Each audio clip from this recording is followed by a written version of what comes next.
When Karoline Leavitt spots an elderly woman struggling with grocery bags on a crumbling street in her hometown, she has no idea her life is about to change forever.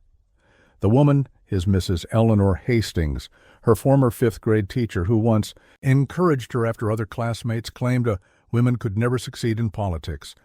Now Mrs. Hastings is barely getting by, forced to choose between food and medication on her small teacher pension.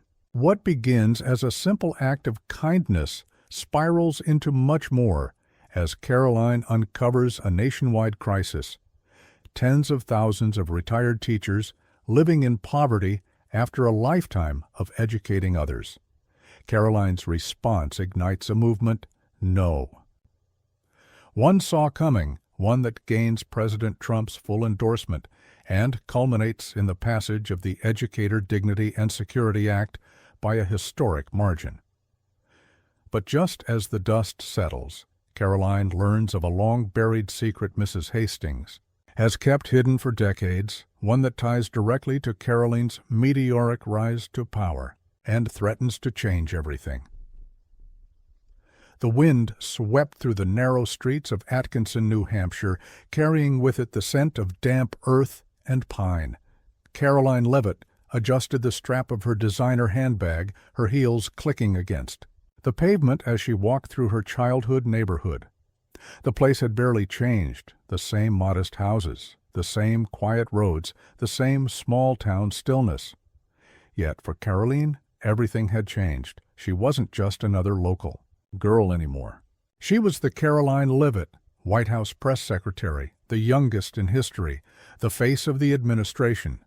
Her name was on the lips of every political commentator in the country, but here, in the town where she'd grown up, she was just another visitor, a fleeting presence passing through for the weekend. As she rounded the corner of Main Street, her thoughts still tangled in policy briefings and the never-ending whirlwind of Washington, she almost missed the sight in front of her. An elderly woman struggled with two heavy grocery bags, her frail arms visibly trembling as she took slow, uneven steps along the cracked sidewalk. The wind tugged at her thin coat, and her gray hair was swept into an unkempt mess. Karoline barely hesitated. She had always been instinctively quick to act. "Ma'am, let me help you with those," she said, reaching for the bags before the woman could protest. The woman flinched, startled, before looking up at Karoline with tired, glassy eyes. There was something familiar about them, something buried deep in Karoline's memory, but she couldn't quite place it. "Well, aren't you kind?" the woman said, offering a small, weathered smile. "Not many folks stop to help these days." Karoline smiled back. "It's no problem. Do you live nearby?" The woman nodded, but there was hesitation in her expression. "Just a few blocks down. It's a bit of a walk, but I manage." Karoline adjusted her grip on the bags, surprised at their weight. "Lead the way." As they walked, the woman stole glances at Karoline. There was something searching in her gaze, something hesitant, and then, after a few moments, a quiet chuckle. "You look familiar," the woman mused, her voice touched with nostalgia. "I feel like I should know you." Karoline let out a soft laugh. "I grew up here, moved away years ago, but I'm back for the weekend." The woman nodded, her brow furrowed. In thought, well, that explains it. For a moment there was only the sound of their footsteps and the wind rustling through the barren trees. But then the woman's face changed, recognition dawning slow and deep, like a memory surfacing from long-forgotten depths. Her lips parted slightly, and when she spoke again, her voice was hushed, almost reverent. "Karoline Leavitt?" Karoline turned her head sharply. "Yes," she said, curiosity creeping into her tone. The woman exhaled a soft, disbelieving laugh. "My goodness, it's been years." Karoline stopped in her tracks. She looked at the woman more closely now, truly seeing her. The lined face, the weary but kind eyes, the voice, once commanding, now softened by age. The realization hit her like a jolt. "Mrs. Hastings?" The old woman smiled. "Yes, dear. Eleanor Hastings, 5th grade. You were one of my students." For the first time in years, Karoline felt like the little girl she had once been. sitting in a classroom, listening to the woman who had taught her. About American history, the Constitution, the importance of standing up for what she believed in. God, I can't believe this, Karoline breathed, shaking her head in disbelief. It's been so long. Indeed it has, Mrs. Hastings said, her smile tinged with something Karoline couldn't quite place, something bittersweet. They resumed walking, but now the air between them buzzed with unspoken thoughts. Karoline's mind raced. Mrs. Hastings had been a woman of strength, wisdom, and quiet authority. Seeing her like this, struggling with grocery bags, wearing a coat that was too thin for the weather, was unsettling. "So," Karoline said, keeping her tone light but searching, "how have you been? What have you been up to?" Mrs. Hastings chuckled, though there was no real humor in it. "Oh, you know, retired. Been retired for years now." "And how's retirement?" "Treating you?" There was a pause, a long one. Mrs. Hastings sighed, adjusting the thin strap of her purse. "Retirement is, well, it's not quite what I imagined," Karoline frowned. There was something off in her voice, a weight behind her words. "How so?" The old woman hesitated. "Oh, I don't want to burden you with that, dear. You're busy, big, job in Washington and all." Karoline stopped walking, turning to face her. "Mrs. Hastings, you spent a whole year of your life making sure I knew the Bill of Rights inside and out. The least I can do is listen." Mrs. Hastings gave a small, tired smile. She studied Karoline for a moment before finally exhaling. "It's hard, Karoline. It's harder than it should be. Teachers like me, we gave everything to our students, to the system. But the system doesn't give much back. Pensions barely cover anything, and Social Security only stretches so far. I never thought I'd be in a position where I'd have to choose between groceries and heat, but here I am." Karoline felt a sharp pang in her chest. The woman who had shaped her, who had instilled in her a belief in justice, in truth, was struggling to survive. "That's unacceptable," Karoline said, her voice firmer now. Mrs. Hastings chuckled again, but this time there was a note of exhaustion in it. "Well, it's reality, not just for me, but for thousands of retired teachers across the country. It's a problem no one wants to talk about." Karoline's fingers tightened around the grocery bags. She didn't just feel sympathy, she felt anger. They reached Mrs. Hastings's small house, its paint peeling, the front steps slightly sagging. Karoline set the bags down on the porch, her mind already racing with possibilities.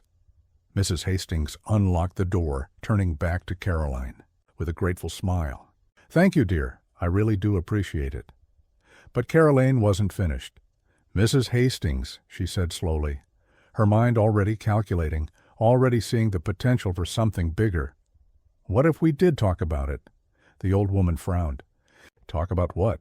About retired teachers, about what's happening to them? What if we actually did something about it?" Mrs. Hastings looked at her for a long moment, studying her face. Then she let out a soft, knowing laugh.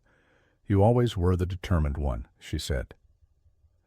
Karoline didn't smile. She wasn't just determined, she was about to start a fight, and this time she wasn't going to lose.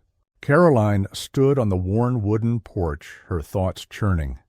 Mrs. Hastings' words had struck something deep within her, something that refused to be ignored.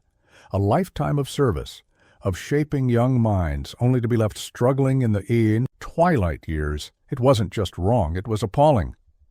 She crossed her arms, staring at the sagging roof, the chipped paint. How many other teachers were living like this? How many of them had been abandoned by the very system they had dedicated their lives to? Mrs. Hastings must have sensed the fire in her former student, because she let out a small chuckle, shaking her head. "I can see that look on your face, Karoline. The same one you had when you were 10 and wouldn't take no for an answer." Karoline turned to her, serious. "You deserve better. All retired teachers do." Mrs. Hastings sighed, her breath visible in the cold air. "That's a nice thought, dear, but thoughts don't change the world." Karoline tilted her head. "No, but action does." Mrs. Hastings gave a tired smile, but Karoline could see it in her eyes. Hope. A cautious, almost forgotten hope. Like an old ember being coaxed back to life. "Come inside for some tea," she said, pushing the door open. "I have a feeling you're not done talking yet." Inside, the house was modest and neat, but undeniably worn. The furniture was old, the heating barely noticeable, and the dim yellow light cast long shadows on the walls. A single photo frame sat on a small wooden table near the couch, a classroom picture from over a decade ago. Karoline's eyes landed on it instantly. "I remember this," she said, stepping closer, picking it up. There she was, 10-year-old. Karoline, sitting in the front row with a bright, defiant smile. Mrs. Hastings poured tea into 2 chipped mugs and set them on the table. "You were the only student I ever had who debated me about the Constitution daily," Karoline smirked. "And you were the only teacher who never backed down." The 2 women sat in silence for a moment, the weight of unspoken truths hanging between them. Then Karoline leaned forward.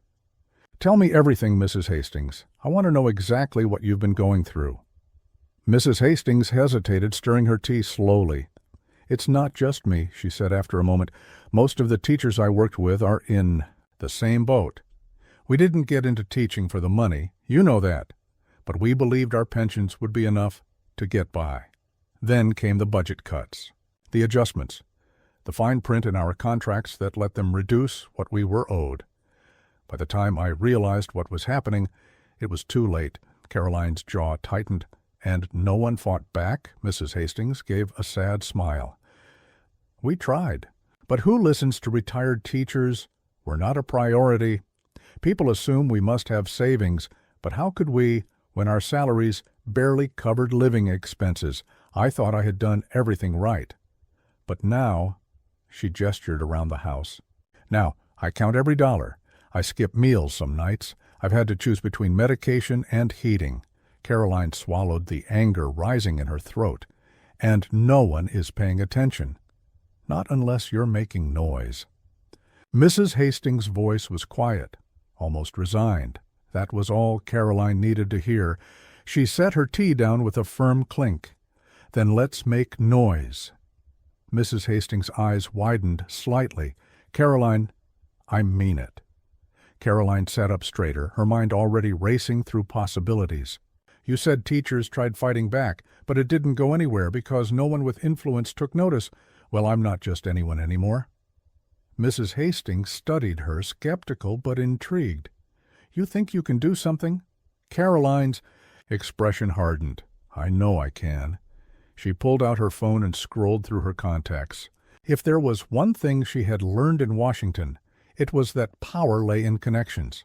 She had access to the biggest media outlets in the country. She had a direct line to the President of the United States. If she wanted to make a change, she had the means to do it. "I need statistics," she muttered, more to herself than to Mrs. Hastings. "Proof of how bad this problem really is. Reports, numbers, everything." Mrs. Hastings blinked. "You're serious?" Karoline's eyes burned with determination. "Dead serious." Mrs. Hastings let out a slow breath. "Well, if you're really going to do this, I have names. Friends, colleagues, people who've been through worse than me. I can get you their stories." Karoline nodded. "Good. Real stories will hit. Harder than numbers." She hesitated before adding, "But this needs to be more than just awareness. We need a solution." Mrs. Hastings leaned back in her chair, watching Karoline as if seeing her for the first time. "You really haven't changed, have you?" Karoline smiled, but it didn't quite reach her eyes. "I have. Now, I have the ability to do something about this." She tapped her phone, pulling up a message thread with one of her closest allies in the administration. "Jason Carter, Deputy Chief of Staff," she started typing. "Need a sit-down with the boss ASAP. There's an issue we need to tackle head-on. Could be huge." Jason's response was immediate. Define huge. Karoline's fingers hovered over the screen before she typed national crisis, retired teachers being left behind. If we play this right, we don't just fix it, we lead the charge. We make history. A pause. Then, I'll get you in the room. Karoline exhaled slowly, feeling the weight of what she was about to set into motion. She looked back at Mrs. Hastings, the woman who had once taught her the power of words, of standing up for what was right. Now it was Karoline's turn to return the favor. "I'm going to Washington in 2 days," she said, "and when I do, I'm bringing this fight with me." Mrs. Hastings watched her for a long moment before nodding, her lips curling into the smallest, proudest smile. "I believe you, Karoline." Outside, the wind howled against the windows, a storm brewing in the distance. But inside, Karoline's resolve was steel. This wasn't just a cause, it was a battle, and she was ready for war. Karoline Leavitt's fingers drummed against the leather armrest of her seat as the private jet soared toward Washington. The hum of the engines was a low, constant reminder that she had little time to waste. She had spent the entire flight combing through the data she had requested from policy analysts, cross-referencing pension shortfalls, legislative failures, and cases like Mrs. Hastings. The numbers were staggering. Across the country, thousands of retired teachers were living below the poverty line. Pensions that were promised had been gutted by mismanagement, state-level budget cuts, and policies that had quietly eroded their financial security over decades. This wasn't just an issue, it was a national disgrace. She tightened her grip on the armrest. A voice broke through her thoughts. "We land in 20 minutes, her aide, Lisa Matthews, informed her from across the cabin. "I've set up the meeting with Jason Carter for tonight. Oval Office sit-down is scheduled for tomorrow morning. You've got one shot at this." Karoline didn't look up. "I don't miss." Lisa smirked but didn't argue. She had seen Karoline maneuver Washington like a battlefield before. Karoline exhaled sharply and shut the folder in her lap. "Did you manage to get media interest?" Lisa hesitated. "Some outlets are curious, but no one's biting hard yet. No big-name journalists want to touch it until they see political traction." Karoline smirked. "Then I'll give them traction."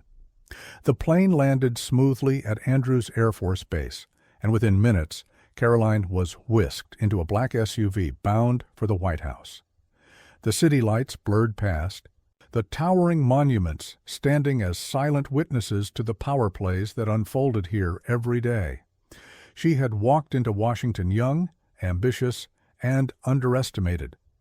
Now she was the president's press secretary, a gatekeeper of information, a sculptor of public perception. But tonight she wasn't just managing a message, she was igniting a movement. The motorcade pulled into the West Wing entrance, and Karoline stepped out, her heels clicking against the polished floor as she strode inside.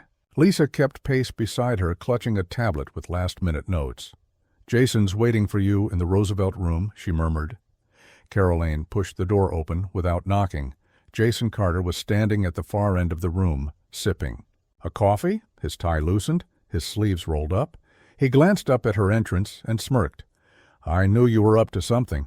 Karoline dropped the thick folder onto the table in front of him. "I need the president's support." Jason raised an eyebrow, but picked up the folder, flipping through the pages.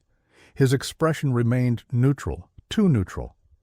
After a few moments, he closed the folder and leaned back in his chair. "You're asking for a major policy shift? You realize how much of a fight this is going to be?" Karoline didn't blink. "I'm counting on it." Jason sighed. "Teachers' pensions are a state-level issue. Federal intervention is a political minefield. Governors won't want D.C. telling them how to handle their budgets." Karoline's eyes narrowed.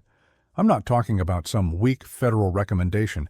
I want real action, a bill that forces accountability, a safety net for retired educators who've been screwed over." Jason pinched the bridge of his nose. "Leavitt, do you know how many education-related bills have died in committee over the last decade?" She crossed her arms. "None of them had me pushing them," Jason chuckled, shaking his head. "You really believe you can get the president to prioritize this?" Karoline's lips curled into a knowing smile. "I know exactly how to sell this." Jason leaned forward. "Then sell it to me first." She didn't hesitate. We position this as an injustice, a betrayal of the very people who built this country's workforce. We highlight the fact that most of these teachers did everything right. They served their communities, trusted the system, and got nothing in return. And we make it clear that if the administration takes the lead, we don't just solve a problem, we make history. Jason exhaled slowly, watching her with that sharp, unreadable gaze of his. Then finally, he smirked. "You know," he said. "I was hoping for a quiet week," Karoline grinned. "Then you shouldn't have answered my text." Jason shook his head. "All right. I'll take this to the president first thing in the morning, but there's no guarantee he'll back it." Karoline straightened. "He will." Jason gave her a look. "You're that sure?" She met his gaze without flinching. "I know Trump. He doesn't just want to win. He wants to win big. This is big. If he stands up for retired teachers, if he delivers real reform, he'll have a legacy-defining moment. He'll be the president who fixed what no one else would touch." Jason considered that for a moment before nodding. "Fine. Be in the Oval at 8 a.m. sharp." Karoline turned on her heel and strode toward the door, but before she could leave, Jason's voice stopped her. "Leavitt." She glanced over her shoulder. He was smirking again. "If this blows up in your face, I will remind you I warned you." Karoline smirked back. "Noted." She stepped out into the hallway, Lisa falling into step beside her. "Well?" Lisa asked. Karoline exhaled, adjusting the cuff of her blazer. "Now we play for keeps." Lisa arched an eyebrow. "Meaning?" Karoline's eyes burned with determination. "Meaning that by tomorrow night, this administration will be backing the fight for teachers. And if they don't?" Her smile turned razor-sharp. "I'll make damn sure the American people know exactly why their leaders won't protect them." Lisa exhaled. "You're going for the nuclear option." Karoline simply kept walking. "Damn right I am." Outside, the city continued to pulse with power, backroom deals unfolding in unseen corridors. But Karoline wasn't playing defense. She was about to change the game, and Washington wasn't ready. Karoline Leavitt arrived at the White House just as the sun was beginning to rise, casting an orange glow over Pennsylvania Avenue. The air was brisk, but she barely noticed. Her mind was already 10 steps ahead, visualizing every possible argument, every counterpoint, every potential obstacle she would have to bulldoze through. This wasn't just another meeting. It was a battle for attention, for urgency, for action. And in a town like Washington, where distractions were infinite and political capital was spent like water, she had to make sure this fight mattered, not just to her, but to the most powerful man in the world. She strode through the West Wing's main hallway, her heels clicking against the marble floors. Staffers gave her passing glances, some nodding, some murmuring greetings. They knew when she was on a mission. And this morning, she was a storm, wrapped in a power suit. As she approached the Oval Office, Jason Carter was already waiting for her outside the door, his arms crossed, an unreadable expression on his face. "You're early," he noted. "So are you." He smirked. "Fair enough." He gave her a long look before lowering his voice. "The president's in a mood this morning. Be smart." Karoline didn't flinch. "I always am." Jason knocked once before pushing the door open. Inside, President Donald Trump sat at the resolute desk, flipping through a thick binder while sipping Diet Coke from a glass. His expression was serious, his brows furrowed in concentration. The energy in the room was tense, a sure sign that something else had already annoyed him that morning. Karoline stepped in confidently. "Good morning, Mr. President." Trump glanced up, his sharp eyes locking onto hers. "Leavitt." He gestured to the chair in front of him. "Let's hear it." She sat without hesitation, sliding the folder across the desk. "Sir, we have a national crisis that no one's talking about, and I think we have an opportunity to change that." Trump leaned back, watching her. "You've got my attention. Now don't waste it." She didn't.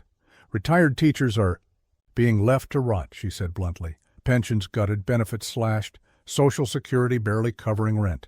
These are the people who built America's workforce, and we're letting them sink. It's a disgrace." Trump narrowed his eyes slightly, but said nothing, so she pressed on. I've run the numbers. There are over 3 million retired teachers in this country, and more than a third of them are financially struggling. Some can't afford medication. Some have to choose between groceries and electricity, and no one's doing a damn thing about it. Trump tilted his head. And you think we should? I think we must. He studied her, his expression unreadable. Tell me how this wins. Karoline knew what he was asking. Every policy had to be a political victory as well. This wasn't charity. It was strategy. So, she gave him the answer he wanted. Sir, this is an easy win, she said, leaning forward. Public opinion is unanimous on education. Nobody wants to be the politician who screws over teachers. If you champion this, if you create a federal safety net for retired educators, you go down as the president who fixed what every administration ignored. You secure middle-class voters in battleground states, you dominate the next news cycle, and you make the opposition look like the villains if they fight it. Trump tapped his fingers against the desk, mulling it over. Jason, standing off to the side, was watching Karoline carefully, waiting for the president's reaction. Finally, Trump leaned forward. How much is it going to cost? Karoline was ready for this. A fraction of what we waste on bureaucratic garbage. We're talking about restructuring existing federal funding, not just throwing new money at the problem. Redirecting waste, closing pension loopholes, ensuring states can't mismanage teacher retirement funds. It's smart, sir, and it's a legacy move. Trump exhaled sharply, looking at Jason. What do you think? Jason hesitated, then nodded. The numbers check out, and the politics are clean. It's a hard issue to attack. Trump swirled the Diet Coke in his glass. And what's the downside? Karoline didn't blink. There isn't one, unless you want to be the president who ignored the people who built this country's education system. A tense silence filled the room. Then Trump smirked. You're good, Leavitt. She didn't flinch. I know. He tapped the folder once before sitting up straight. All right. Get me a draft proposal by the end of the week. I want a concrete plan. I want talking points, numbers, and I want to know who's going to fight. This, so I can crush them before they even try. Karoline's heart pounded, but she didn't let it show. This was it. The green light. Yes, sir. Trump pointed at Jason. Get a few senators in line. I want to know who's willing to back this before we go public. Jason nodded. I'll make the calls. Karoline stood, her mind already racing ahead. As she reached the door, Trump's voice stopped her. One more thing, she turned.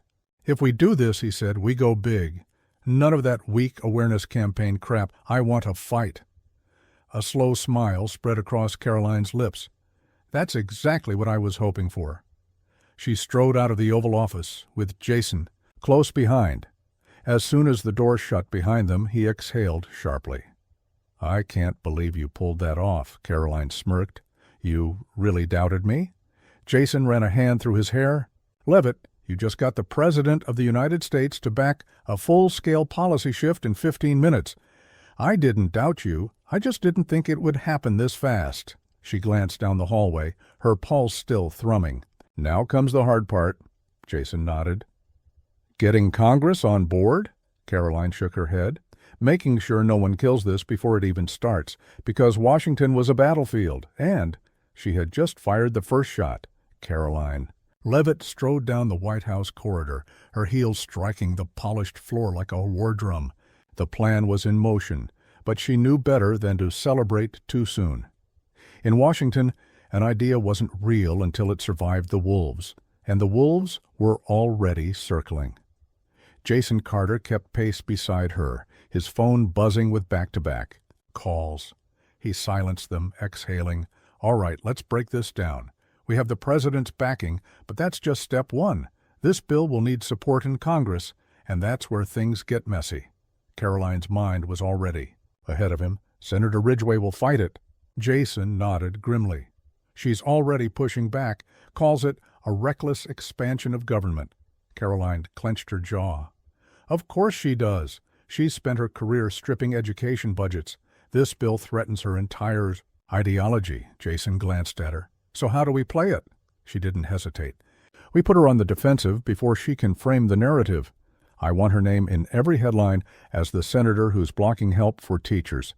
Let's see how that plays with suburban voters." Jason smirked. "Do you really want to go?" "Nuclear this early?" Karoline stopped walking, turning to face him fully. "I don't want a war, Jason, but I'm not going to let this bill die in some subcommittee while retired teachers decide whether they can afford their next meal." Jason held up his hands in surrender. "Fine. You want the media engaged? We'll make it happen, but you need allies on the Hill. Who do we trust?" Karoline exhaled sharply, running through the mental list. "Senator Gilmore is solid. He'll back us, and he's got the experience to rally moderates. Congresswoman Steele will fight for this, especially if we frame it as justice for educators." Jason nodded, making notes. "And the wild cards?" Karoline's eyes darkened. "Senator Hartley. He plays both sides, but if we give him the right angle, he'll fold." Jason frowned. "Hartley's dangerous. If he sees weakness, he'll use it against us." Karoline smirked. "Then we don't show weakness." Jason exhaled, rubbing his temple. "Jesus, Leavitt, you're going to make half of Washington hate you?" She started walking again. "They already do." 2 hours later, Karoline was seated in a dimly lit D.C. steakhouse, a place where backroom deals and whispered promises shaped the country more than any congressional hearing. Across from her sat Senator Hartley, his expensive suit crisp, his expression unreadable as he cut into a rare steak. "So," he said, voice smooth, "you want me to back your little crusade?" Karoline didn't blink. "It's not a crusade, Senator. It's a necessity." Hartley chewed thoughtfully, then wiped his mouth with a cloth napkin. "The thing is, Karoline, I don't mind teachers. But I do mind political landmines, and this," he gestured with his fork, "this is a minefield." She leaned forward. "It's a political opportunity. You sign on to this bill, and you get to be the hero who fights for educators. It's a bipartisan issue. You won't find a single voter who thinks teachers should retire in poverty." Hartley smirked. "You're good." "I have to be." Hartley set his fork down, studying her. "You're right. No one wants to look like they're against teachers. But do you know what they do care about? Money. Where's the funding for this coming from?" Karoline met his gaze without flinching. "Reallocation of existing federal education grants, pension reforms, and tax loophole closures on hedge fund managers who avoid paying into teacher retirement funds." Hartley let out a low chuckle. "Ah, so that's the real fight. You're going after corporate tax loopholes." She smiled. "I'm going after theft." Hartley tilted his head, intrigued. "And if I say no?" Karoline sat back, her expression calm. "Then I make sure every retired teacher in your state knows exactly why their senator refused to help them." A flicker of amusement passed through his eyes. "You're a real piece of work, Leavitt." She smirked. "So I've been told." Hartley tapped his fingers against the table, thinking. Then, finally, he exhaled. "Fine. You get my consideration. But if this starts turning into a partisan circus, I'll be the first to back out." Karoline nodded, satisfied. "Deal." Hartley leaned in slightly. "Tell me something, Leavitt. You're one of the most powerful people in D.C. right now. Why are you really fighting for this?" She hesitated, just for a second. Because she saw Mrs. Hastings in every struggling educator. Because she remembered what it felt like to sit in a fifth-grade classroom and believe that teachers were invincible. Because she refused to let the system break them, but she didn't say any of that. Instead, she met Hartley's gaze and said, "Because I can." Later that night, Jason was waiting for her at her office, arms crossed. "Did he bite?" "He's considering it." Jason let out a breath. "All right, that's a start." Karoline sat at her desk, rolling her shoulders. "We don't stop. We keep pushing. We get Gilmore and Steele to rally support. We leak Ridgway's opposition to the press. We make this the issue." Jason watched her for a moment, then smirked. "You love this, don't you?" Karoline arched an eyebrow. "Fighting for what's right?" "No." Jason leaned against the desk, arms crossed. "Winning." She didn't answer immediately. Instead, she picked up her phone and sent a message. "Mrs. Hastings, it's happening. We're going to change this." A few moments later, a response came in. "I always believed in you, Karoline," she exhaled. "This isn't about winning," she murmured. But even as she said it, she knew that wasn't entirely true, because in Washington, the only way to change the system was to beat it first, and she had no intention of losing. Karoline barely slept that night. The fight had begun, and the battlefield of Washington was shifting beneath her feet. Every move she made now had consequences. Alliances forming, enemies sharpening their knives. By sunrise, her phone was already vibrating with new developments. Lisa Matthews was waiting in her office when she arrived, coffee in hand, her expression tight. "We've got a problem." Karoline tossed her bag onto the couch and took the coffee, blowing off the steam before taking a sip. "Already?" Lisa nodded. "Ridgway's team just leaked an editorial, full-blown attack on the bill. Calls it a dangerous government overreach and a reckless entitlement program." Karoline's grip tightened around the cup. "She's trying to kill it before it even gets traction." Lisa slid her tablet across the desk. "She's not just attacking the bill. She's attacking you." Karoline swiped through the article, her stomach twisting as she read Ridgway's carefully chosen words. Karoline Leavitt is leveraging retired teachers as a political pawn, using emotional manipulation to push an agenda that will burden taxpayers for generations. This isn't about helping educators. It's about expanding government control, and we won't let it happen. Karoline set the tablet down, exhaling through her nose. "She's making it about me instead of the issue." Lisa folded her arms. "Because she knows you're the easiest target. If she discredits you, the bill collapses before it even sees the Senate floor." Karoline nodded, her jaw tight. "Then we hit back harder." Lisa arched an eyebrow. "How hard?" Karoline grabbed her phone. "Get Steele and Gilmore on the morning talk shows. We make it clear that this is about real people, not politics. I want stories of struggling teachers flooding the news cycle before Ridgway's lies can settle." Lisa smirked. "Done." As she stepped out, Jason Carter walked in, his expression grim. "Bad news," Karoline scoffed. "Of course there is." Jason closed the door behind him. "Hartley's waffling." Karoline's stomach clenched. "What?" "He's concerned about the funding sources. Says we need to reevaluate the financial structure before he commits." Karoline let out a sharp laugh. Translation: "Someone got to him." Jason nodded. "My guess? Ridgway's people. They probably dangled a campaign donation or a committee seat in front of him." Karoline's eyes darkened. "I should have known he'd fold," Jason sighed. "So what's the move? Try to sweeten the deal?" She shook her head. "No, we pressure him." Jason raised an eyebrow. "How?" Karoline grabbed her phone and scrolled through her contacts. Then she found the name she was looking for. Maggie Corrigan, a political journalist for the Washington Post. A bulldog when it came to exposing hypocrisy. She hit call. Maggie answered on the second ring. "Leavitt, to what do I owe the pleasure?" Karoline leaned against her desk, eyes cold. "I have a story for you," Maggie chuckled. "I'm listening." Senator Hartley is about to abandon a bipartisan education reform bill because of pressure from corporate interests. I can provide receipts. A pause. Then, "Go on?" Karoline smiled. "I'll send you the details, but I need this out fast." Maggie's voice was sharp with interest. "Give me an hour." Karoline hung up and looked at Jason. "Hartley wants to play games? Fine. Let's see how he likes the public watching." Jason smirked. "You fight dirty." Karoline's eyes flashed. "I fight smart." 2 hours later, headlines were lighting up across the internet. Senator Hartley backs away from teacher pension, bill amid corporate pressure exclusive, insider. Sources reveal private meetings between lobbyists and Senate leaders. Hartley under fire. Did big money kill his support for educators? By noon, Hartley was calling her. She answered with a cool, "Senator?" His voice was sharp. "What the hell did you do?" Karoline smirked. "You made a bad decision, so I made sure the public knew about it." "You think this stunt will pressure me?" "Oh, I know it will." There was a beat of silence. Then Hartley exhaled sharply. "You're playing a dangerous game, Leavitt."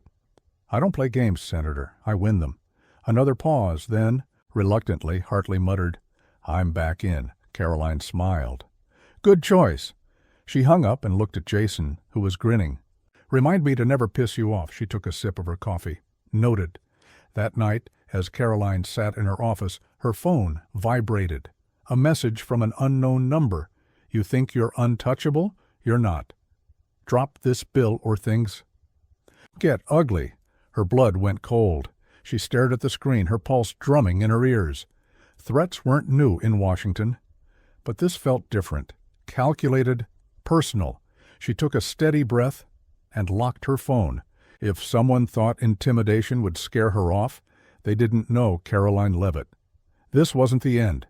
It was only the beginning. Karoline Leavitt sat in the dim glow of her office, the message still burning on her phone screen. A warning, a threat, a desperate attempt to scare her off. It didn't work. It only pissed her off. She exhaled slowly, forcing herself to think, who had sent it? Ridgway's people? A corporate lobbyist with too much to lose? Or was it someone even higher? Someone who thrived in the shadows, manipulating Washington like a chessboard? One thing was certain. They were afraid, and fear meant she was winning. A knock on the door made her glance up. Jason stepped in, his expression tight. You need to see this.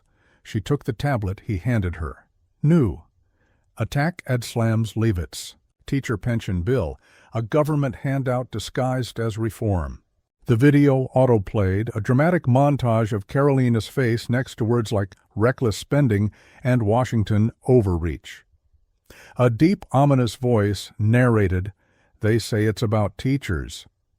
But Karoline Leavitt's bill is nothing more than a taxpayer-funded bailout, another power grab from big government. Tell Congress, say no to Leavitt's socialist agenda. Karoline's jaw clenched. They're branding me a socialist now? That's cute, Jason scoffed. Yeah, because helping teachers is apparently communism. She tossed the tablet onto her desk. Who's funding this? Jason sat across from her, his face grim. Dark money groups, super PACs. We're tracing the funding, but it's a web of shell organizations. Karoline leaned back, drumming her fingers on the desk. They wouldn't drop this much cash unless they saw this bill as a threat, Jason nodded.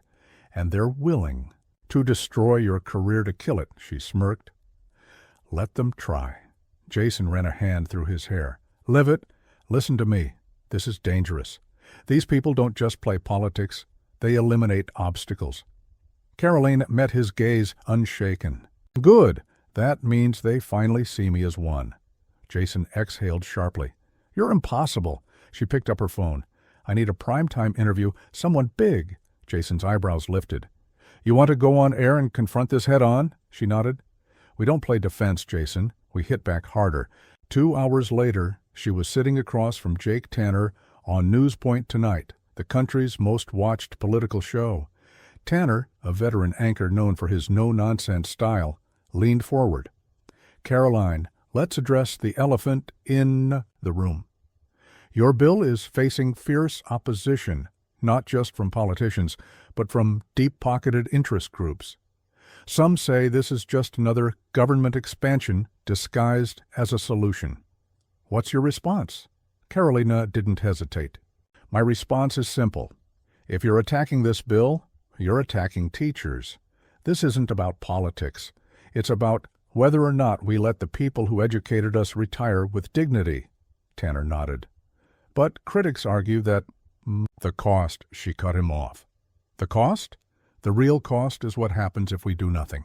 Teachers losing their homes, teachers choosing between food and medicine. And let's be clear, the people funding these attack ads, they're the same people who profit from broken pension systems, the same people who get richer while teachers suffer. Tanner arched an eyebrow. Are you accusing corporate interests of deliberately sabotaging teacher pensions? She leaned in. I'm saying follow the money, Jake. Who profits when pensions disappear? Who benefits when teachers struggle? It's not the American people. The interview was electric. Social media exploded. The headlines shifted overnight. Leavitt hits back, calls out corporate greed targeting teachers. Press secretary turns the tables on attack ads. Karoline Leavitt isn't backing down. Jason met her outside the studio, grinning despite himself. Well, that was a hell of a gamble, she smirked. Did it work? He checked his phone. We just got a call from 60 Minutes. They want to do an investigative special on teacher pensions. Karoline exhaled, satisfaction curling in her chest. Good. Now we keep pushing. But just as they stepped outside, her phone buzzed. An unknown number. She answered cautiously. Leavitt. A low, distorted voice came through. You should have walked away. The call disconnected. Karoline stared at her screen, her heartbeat steady, but cold. Jason frowned. What? She slipped the phone into her pocket. Nothing. Lies. This wasn't politics anymore. This was war. Karoline Leavitt had always known Washington was ruthless. She had spent years inside the machine, navigating its corridors of power, learning who pulled the strings and who merely danced to their tune. But this was different. The attack ads, the political maneuvering, those were expected. But the threats, the anonymous calls, the veiled warnings, someone was scared, and fear made people dangerous. Jason watched her carefully as they slid into the back seat of the black SUV waiting outside the studio. The city light streaked past the tinted windows, but Karoline barely noticed. Her mind was racing. What was that call? Jason asked. She hesitated. Nothing. Jason didn't buy it. Leavitt? It's nothing, she snapped, then sighed, rubbing her temples. It's just the usual intimidation crap. Someone doesn't want this bill to pass. Jason's jaw tightened, which means we're getting too close. Karoline nodded. Exactly. The SUV pulled up outside the West Wing. Karoline stepped out, her heels clicking against the pavement. Lisa was waiting at the entrance, phone in hand. Her expression was sharp, serious. You need to see this. Karoline took the phone, her stomach twisting as she read the article Lisa had pulled up. Inside the Leavitt Scandal. New questions about ethics and influence. Karoline frowned, scrolling through. The hit piece. It was thin. Insinuations that she had personal financial interests in the bill, claims that her past connection to education lobbying groups represented a conflict of interest. Total nonsense, but dangerous nonsense. She exhaled sharply. Who planted this? Lisa shook her head. No name attached, but my bet? Ridgway's team or one of the corporate PACs? Karoline's grip tightened around the phone. They can't kill the bill on merit, so they're trying to kill me. Jason exhaled. And the worst part? It'll work. If this gains traction, we'll be fighting off ethics investigations instead of pushing policy. Karoline's pulse pounded. This was classic D.C. When they couldn't beat you in the open, they dragged you into the mud. She turned sharply. Get me on the phone with Gilmore and Steele. Now. Lisa nodded and hurried off. Jason followed her inside, still watching her carefully. What's your move? Karoline's voice was ice. We go on offense.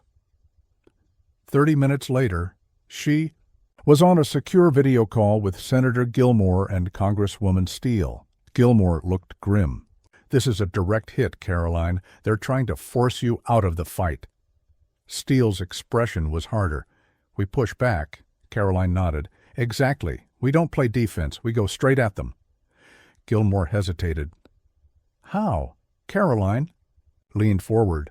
We make this bill bigger than me. If they want to smear me, fine. But we shift the focus where it belongs, on the teachers. Steele's eyes gleamed. You want to turn this into a movement, Karoline smiled. Exactly. We hold a national rally. We bring retired teachers to D.C. We flood the Capitol. We force the media to cover their stories. We make it impossible to ignore. Gilmore exhaled. It's bold, Steele smirked. I love it. Karoline's voice was steel. We do this fast. 1 week. We don't give them time to recover. Gilmore nodded. All right, let's make history. The next morning, the White House press room was packed. Reporters filled every seat. Cameras lined the back wall, and the air buzzed with tension. Karoline stepped up to the podium, expression unwavering. She knew how this worked. If she showed any hesitation, they would smell blood in the water. She gripped the edges of the podium. Good morning. Before we begin, I'd like to address the recent false allegations against me. A murmur ran through the crowd. These attacks are a distraction, she continued. A desperate attempt to shift focus from the real issue, America's. Retired educators, teachers who have spent their lives shaping future generations, are being left behind. That's the real scandal. Reporters fired off questions. Are you denying the allegations? Karolina's gaze was cold. I'm rejecting them as baseless, and I'm not wasting another second on them. She glanced directly into the cameras. Instead, I'm calling on every retired teacher in America to join us in Washington next week. We're holding the largest educators' rally in U.S. history. Because this isn't about politics. It's about justice. The press room erupted. Jason was waiting for her outside, shaking his head with something like admiration. Leavitt, you just declared war on half of Congress, she smirked. They declared it first. By nightfall, the internet was on fire. Stand with Teachers was trending nationwide. Teachers' unions were calling for action. Retired educators were organizing buses to D.C. The movement had begun, but Karoline knew the people trying to stop her wouldn't give up easily, and she was right. At exactly 11:47 p.m., her phone vibrated with a text from another unknown number. You should have backed off. Now you won't get the chance.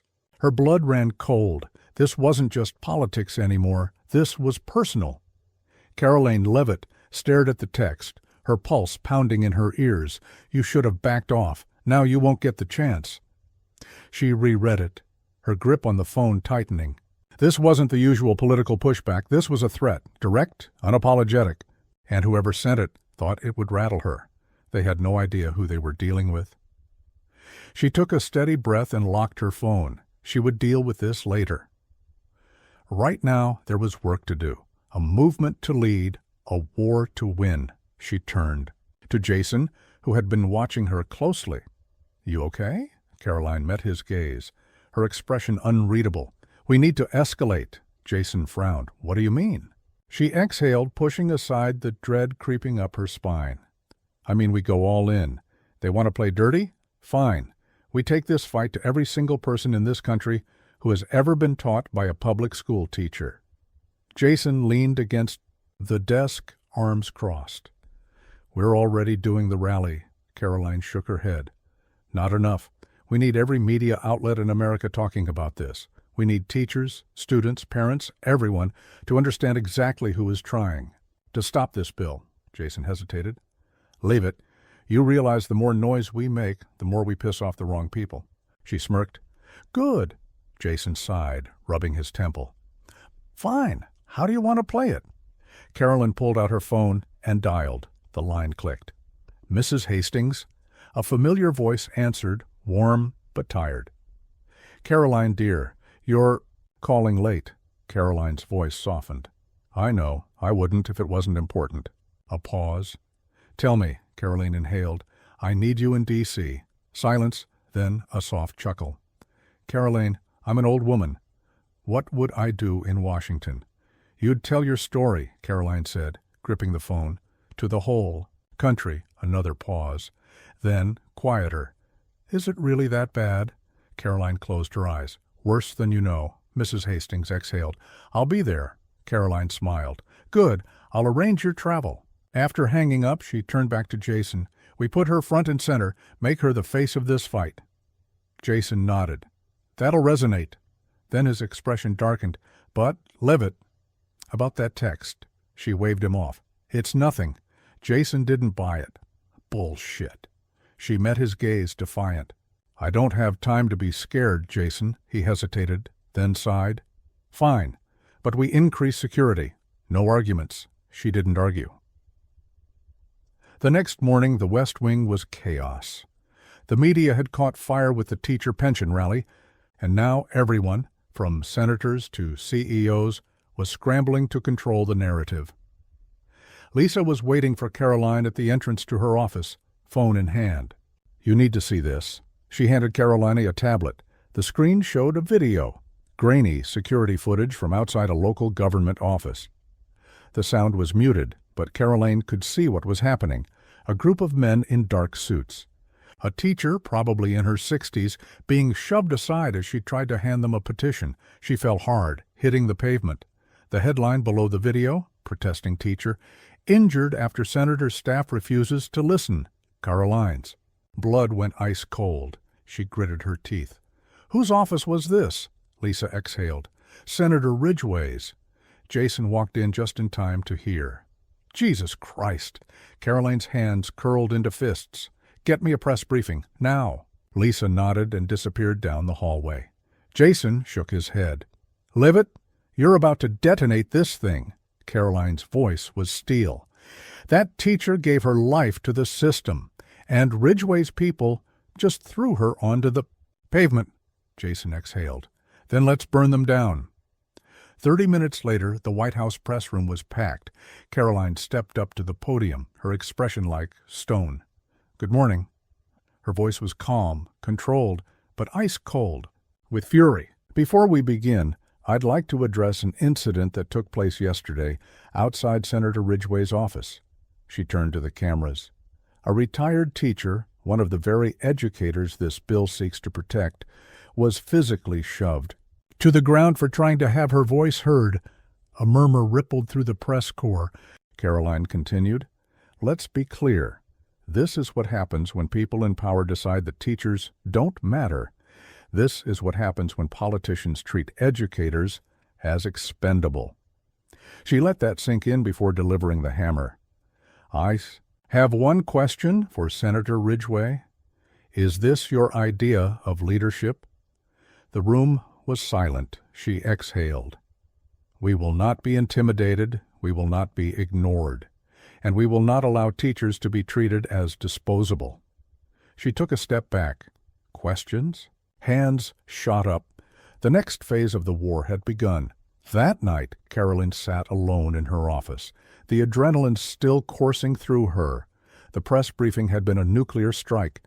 Every news outlet was now covering the Ridgway incident. Justice for teachers was trending.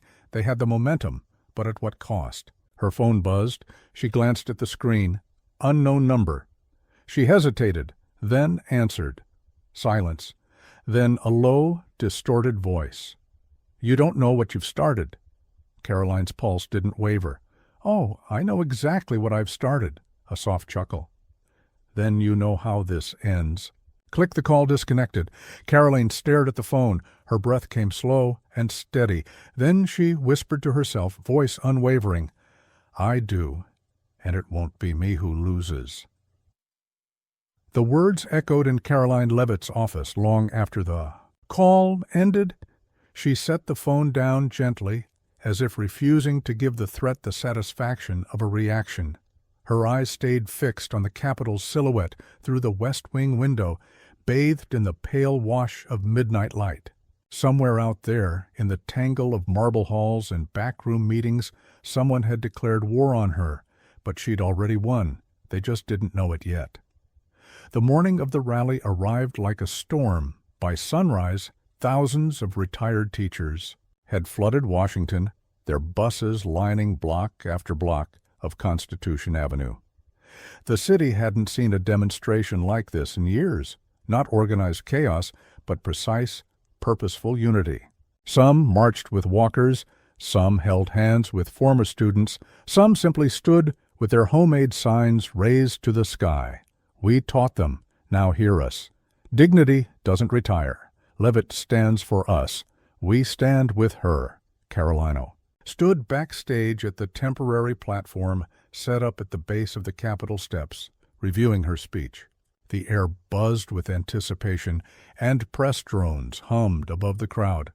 Lisa checked the time, pressing a comm in her ear. 5 minutes, and you're up. Gilmore and Steele are already on stage, and Hastings is here. Karoline turned sharply. Where? Lisa gestured. 3rd row, dead center. Karoline's heart clenched. Mrs. Hastings stood among the crowd, bundled in a powder-blue coat, the same quiet grace she carried in the classroom radiating from her. The lines in her face were deeper now, her body frailer, but her eyes burned with pride. Jason appeared beside Karoline, phone in hand. You ready?" She looked at him. "You tell me," he smirked. "You're the most dangerous woman in Washington. Go remind them why." The crowd erupted into cheers. As her name was announced, Karoline stepped out into the sunlight. She took the podium, the Capitol looming behind her, a symbol of both betrayal and promise. "I was 10 years old when a woman named Eleanor Hastings taught me the value of a voice," she began. "She taught me that history is shaped by those who speak and reshaped by those who refuse to be silenced." The crowd fell into a heavy, respectful silence. "Today I stand not as a press secretary, not as a politician, but as her student." She gestured toward the crowd, toward Mrs. Hastings. The cameras found her instantly, her hand raised in a small, humble wave. The audience roared. Karoline pressed on. "This movement isn't about politics. It's about people.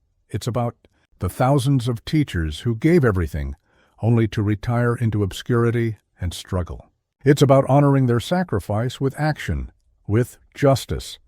Applause erupted again, swelling like thunder. "And now we take that action.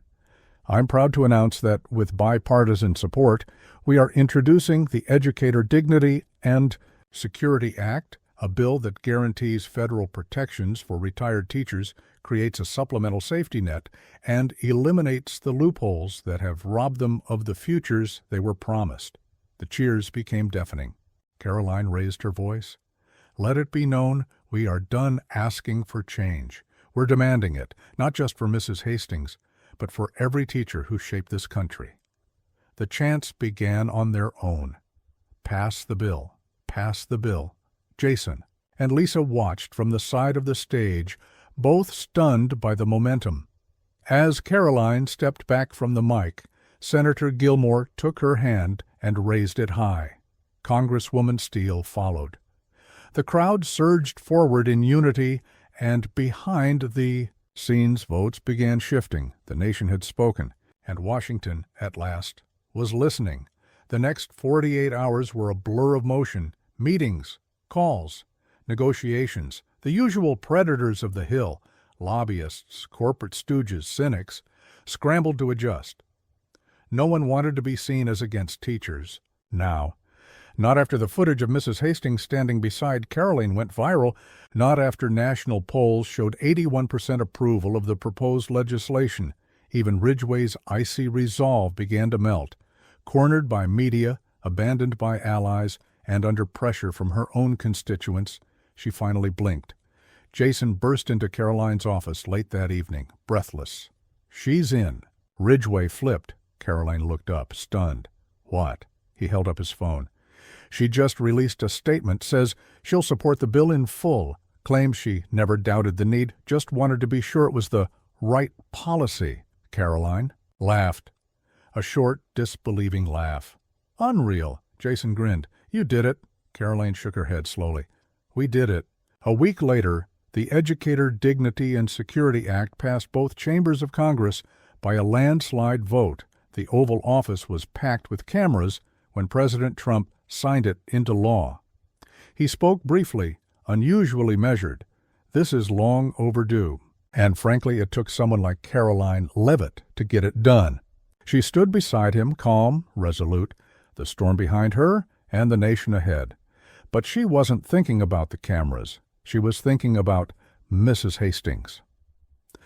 That weekend, Karoline returned to Atkinson. The house looked the same, still modest, still quiet. But this time, as Karoline carried bags up the walkway, it wasn't groceries. It was a gift, a package with an official seal. Inside, Mrs. Hastings opened the envelope slowly, reading the attached letter. Her pension had been recalculated. Under the new law, she would receive a lifetime increase in benefits, back pay, and full coverage for her medications. Tears welled in her eyes.